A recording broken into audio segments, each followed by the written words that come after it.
आज के वीडियो में हम मेंडल के वंशागति के नियमों के बारे में पढ़ेंगे। Law of inheritance. मेंडल ने अपने सारे एक्सपेरिमेंट गार्डन पीपर किए थे। उन्होंने उन सारे एक्सपेरिमेंट्स का जो रिज़ल्ट था उसको उन्होंने मैथमेटिकली एडजस्ट किया। जैसे कि मैं आपको समझाती हूँ कि उन्होंने क्या किया कि पहले पेरेंट्स जो थे उन्होंने उनके कॉन्ट्रास्ट कैरेक्टर्स को लेकर या सेट ऑफ ट्रेट्स को लेकर उन्होंने अपना एक्सपेरिमेंट किया। उस जनरेशन पेरेंट जनरेशन के क्रॉस के बाद जब उन्हें फर्स्ट जनरेशन मिली, फर्स्ट जनरेशन में जितने भी प्लांट्स उन्हें मिले वो सारे हाइब्रिड प्लांट्स थे। जब फर्स्ट जनरेशन के प्लांट्स को उन्होंने फिर फर्टिलाइज के लिए, क्रॉसिंग के लिए, ब्रीडिंग के लिए आगे प्रोसेस किया तो जो F2 पीढ़ी में, सेकेंड पीढ़ी में जो उन्हें प्लांट्स मिले उन सभी को उन्होंने काउंट किया। और काउंट करने के बाद में उन्होंने देखा कि वो जिस करेक्टर को लेकर इस एक्सपेरिमेंट को कर रहे थे वो सारे प्लांट्स काउंटिंग में कितने कितने थे और उनका उन्होंने रेशियो निकाला। कहने का मतलब ये है कि मेंडल ने जितना भी एक्सपेरिमेंट किया उन सब का मैथमेटिकली रेशियो निकाला और हर बार उन्होंने ये देखा कि जितने भी करेक्टर्स को लेकर उन्होंने अपने एक्सपेरिमेंट को किया उनका रिजल्ट हमेशा सेम आया। तो इसी आधार पर उन्होंने अपने नियमों को बनाया। तो सबसे पहला नियम था उनका प्रभाविता का नियम। कौन सा नियम? प्रभाविता का नियम, जिसे हम लॉ ऑफ डोमिनेंस कहते हैं। प्रभाविता का नियम जिसे हम लॉ ऑफ डोमिनेंस कहते हैं। ये नियम जो था लॉ ऑफ डोमिनेंस, ठीक है बच्चों। ये जो एक्सपेरिमेंट था, ये जो लॉ था, ये केवल हाइब्रिडाइजेशन के ऊपर डिपेंड था। यानी उन्होंने एक ही लक्षण को लेकर, एक ही करेक्टर को लेकर उन्होंने अपना एक्सपेरिमेंट किया था। हमने इससे पहले वाले वीडियो में कुछ टेक्निकल शब्द पढ़े थे, जैसे हाइब्रिडाइजेशन और कॉन्ट्रैक्ट करेक्टर, विपर्यासी लक्षण, जिन्हें हम सेट ऑफ ट्रेट्स भी कहते हैं।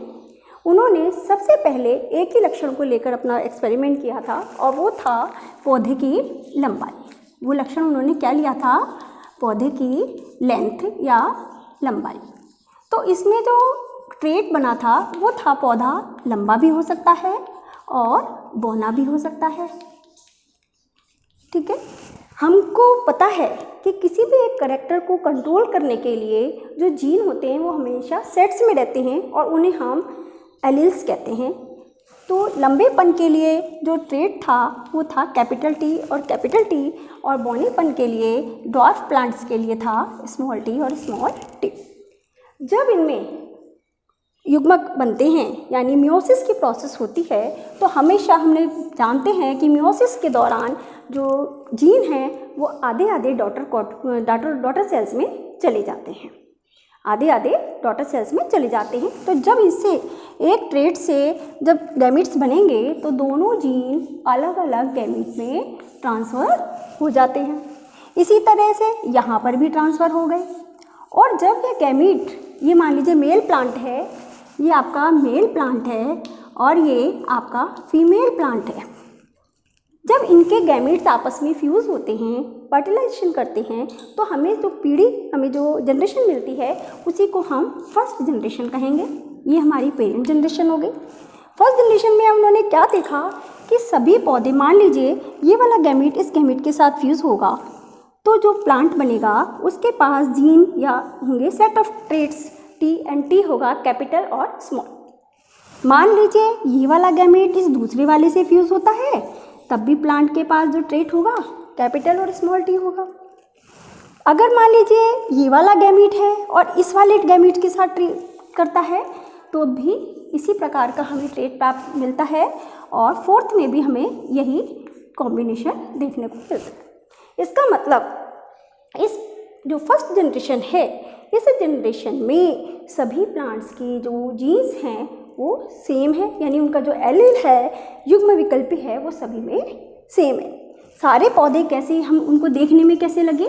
उन्होंने जब गार्डन में देखा तो सारे पौधे कैसे थे? लंबे थे, जबकि उनके पास जो जीन करेक्टर था वो स्मॉल टी भी था, यानी वो करेक्टर जो ड्वार्फपन को, बौनेपन को भी प्रदर्शित करता है वो भी इसमें मौजूद था, लेकिन उसने अपना गुण दिखाया नहीं और सारे पौधे कैसे दिखाई दे रहे हैं बच्चों, लंबे। तो ऐसे F1 पीढ़ी के सभी पौधों को हम संकर लंबे या हाइब्रिड प्लांट्स कहते हैं। क्या कहते हैं? Hybrid plants. ठीक है बच्चों, तो हमने क्या देखा कि दो लक्षण हैं, दो पेरेंट्स हैं, एक मेल है एक फीमेल है, दोनों पूरी तरह से शुद्ध हैं। कैसे हैं? शुद्ध, यानी होमोजाइगस हैं। और होमोजाइगस प्लांट्स के बीच में जब क्रॉस कराया जाता है तो फर्स्ट जनरेशन में जितने भी हमें प्लांट्स मिले वो सभी हाइब्रिड थे और दोनों में से एक ही कैरेक्टर जो था वो फर्स्ट जनरेशन में शो हो रहा था। अब उन्होंने फर्स्ट जनरेशन के दो प्लांट्स लिए और उन दो प्लांट्स के बीच में उन्होंने क्रॉस कराया। तो मान लीजिए हमने ये दो प्लांट लिए क्योंकि सभी सेम है, तो हमने नेक्स्ट लिया ये दो प्लांट्स ले लिए, इसमें से हमने एक को मेल मान लिया और एक को फीमेल मान लिया। जब इसमें गैमेट्स बनेंगे तो हमें दो तरह के गैमेट्स मिलते हैं। कितनी तरह के मिलते हैं? दो तरह के गैमेट्स हमें मिलेंगे, कैपिटल टी वाला और स्मॉल टी वाला। यहाँ से हमारा मेंडल का दूसरा नियम शुरू होगा। तो बच्चों हमने क्या देखा, ये सारा समझने के बाद में हम यहाँ इस नियम को डिफाइन करते हैं कि ये नियम एक संकर संकरण यानी कि मोनोहाइब्रिडाइजेशन पर डिपेंड करता है। इस नियम के अनुसार जब एक लक्षण को लेकर संकरण कराया जाता है तो पहली पीढ़ी में कि दोनों में से एक ही लक्षण प्रकट होता है। जो लक्षण प्रकट होता है उसे हम प्रभावी यानी डोमिनेंट कैरेक्टर कहते हैं और जो प्रकट नहीं होता है उसे हम अप्रभावी या रिसेसिव कैरेक्टर कहते हैं। इसी को हम यहाँ पे दिखा रहे हैं कि उन्होंने एक ही लक्षण चूज़ किया, पौधे की लंबाई, और उसको चूज़ करके उन्होंने जब मेल और फीमेल लिए, उन्होंने एक के पास एक लंबा पौधा था एक बौना पौधा था, उनसे जब उन्होंने क्रॉस करा के यहाँ उन्होंने F1 पीढ़ी प्राप्त की तो सभी पौधे लंबे थे। दोनों लक्षण होने के बावजूद एक ही लक्षण यहाँ प्रकट हो रहा है, इसलिए लंबेपन का गुण यानी कि कैपिटल टी जो है वो डोमिनेंट कैरेक्टर हो गया और स्मॉल टी जो है वो यहाँ पर रिसेसिव कैरेक्टर कहला। जी हाँ बच्चों, अब हम बात करते हैं मेंडल के दूसरे नियम की, जिसे हम पृथक्करण का नियम कहते हैं या लॉ ऑफ सेग्रीगेशन। दूसरा हम इसको दूसरे नाम से भी जानते हैं युग्मकों की शुद्धता का नियम यानी law of purity of gametes. यानी गैमेट्स जो होते हैं वो प्योर होते हैं, अपने आप में उनके पास एक ही कैरेक्टर होता है। ये वाला नियम जो है, सेकंड नियम जो है, ये भी मोनोहाइब्रिडाइजेशन पर डिपेंड करता है, यानी एक संकर संकरण पर आधारित है। इसमें भी एक ही कैरेक्टर को लेकर पूरा एक्सपेरिमेंट किया गया। F1 पीढ़ी तक का जो हमारा एक्सपेरिमेंट है वो सेम है। अब हम इस नियम को उन्होंने बनाने के लिए उन्होंने इससे आगे अपना एक्सपेरिमेंट दोहराया। क्या किया उन्होंने, F1 पीढ़ी के जो प्लांट्स थे उनमें से किन्हीं दो प्लांट्स को लेकर उन्होंने उसका क्रॉस करवाया। तो उसमें सबसे पहले जो गैमिट्स बने हम देख रहे हैं, क्योंकि यहाँ पे दो प्रकार के जीन्स हैं, तो पहले प्लांट ने भी दो प्रकार के गैमिट बनाए और दूसरे प्लांट ने भी दो प्रकार के गैमिट्स बनाए। जब ये गैमिट आपस में फ्यूज़ होंगे, मान लीजिए ये पहला गैमिट इसके दूसरे प्लांट के पहले गैमिट से फ्यूज़ होता है, तो जो जाइगोट बनेगा उसके पास जीन का जो पेयर है वो कैपिटल टी और कैपिटल टी होगा। जब यही मान लीजिए ये इससे रिएक्ट नहीं करता है, ये इसके साथ फ्यूज़ होता है, तो वो जो गैमिट बना उसके पास कैरेक्टर क्या होंगे, जीन क्या होंगे, कैपिटल टी और स्मॉल टी। अब इसने तो दोनों से कर लीजिए, या एक कॉम्बिनेशन ये भी था कि ये स्मॉल टी इस वाले दूसरे प्लांट के कैपिटल टी से फ्यूज़ होता है, तब भी गैमिट हमें जो जाइगोट मिलता है उसमें capital T small T characters मिलते हैं। अगर ये वाला स्मॉल टी इस स्मॉल टी से रिएक्ट करता है तब हमारे पास जीन जो है उसका पेयर स्मॉल टी है। इस प्लांट्स में, अब इस चीज़ को मैं ज़रा यहाँ लिखती हूँ, देखिए हमें चार तरह के प्लांट्स यहाँ मिले, कैपिटल टी स्मॉल टी के दो प्लांट्स मिले और स्मॉल टी के एक प्लांट मिला।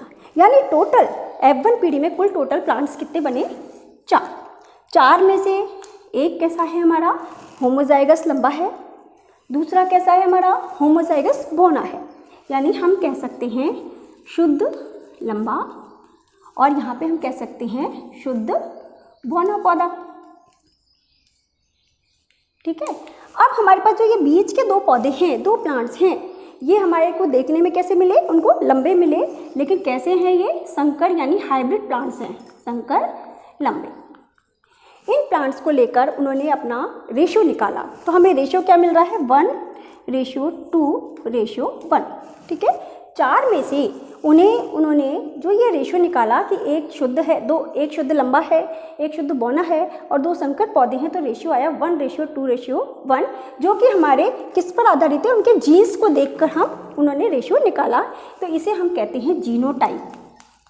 इसको हम क्या कहेंगे, जीनोटाइप रेशियो, ठीक है, क्योंकि हम जीन्स को देख के कर रहे हैं। अगर हम ये देखें कि कितने टोटल लंबे कितने हैं, बौने कितने हैं, तो बच्चों केवल 3 पौधे जो हैं वो लंबे हैं और 1 पौधा बौना है, यानी ये रेशियो हमारा निकल के आएगा 3:1, जिसे हम कहते हैं फिनोटाइप रेशियो।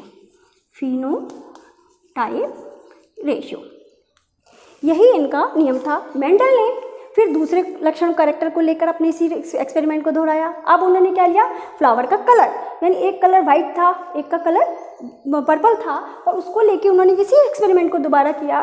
तो उनका जो रिजल्ट था वो सेम ही आया कि 2 में से एक कैरेक्टर जो था वो फर्स्ट जनरेशन में प्रकट हुआ, और जब सेकंड जनरेशन में पहुँचे तो उनके पास यही रेशियो निकल कर आया। इस प्रकार उन्होंने 7 लक्षणों कैरेक्टर्स को लेकर अपने एक्सपेरिमेंट को बार बार दोहराया और हर बार उन्हें रिजल्ट सेम मिला, और उसी आधार पर उन्होंने इस नियम को बनाया। हमारा सेकंड नियम है पृथक्करण का नियम। हम यहाँ देख रहे हैं कि जो जीन्स हैं वो मियोसिस के दौरान बिल्कुल सेपरेट हो जाते हैं। हालांकि फर्स्ट जनरेशन में वो साथ साथ हैं, लेकिन सेकंड जनरेशन में आते ही वो सेपरेट हो जाते हैं, और जब वो आपस में फ्यूज़ होते हैं तो हमारे पास जो फर्स्ट पेरेंटल जनरेशन में जो हमारे पास कैरेक्टर था वो वापस से हमारी सेकंड जनरेशन में प्रकट हो जाता है। तो इसलिए हम इसे कहते हैं युग्मकों की शुद्धता का नियम, क्योंकि गैमेट्स अपने आप में प्योर हैं, या पृथक्करण का नियम कि जो जीन्स हैं वो आपस में सेपरेट हो जाते हैं। तो बच्चों, इस प्रकार हमारे आज 2 नियम कंप्लीट हो गए हैं, और तीसरा नियम जो है वो हम नेक्स्ट वीडियो में आपको पढ़ाएंगे, समझाएंगे। अगर आपको इसमें कोई डाउट है तो प्लीज़ कमेंट बॉक्स में लिखें। अगर आपको इसे पसंद करते हैं तो लाइक करें, शेयर करें एंड सब्सक्राइब करें।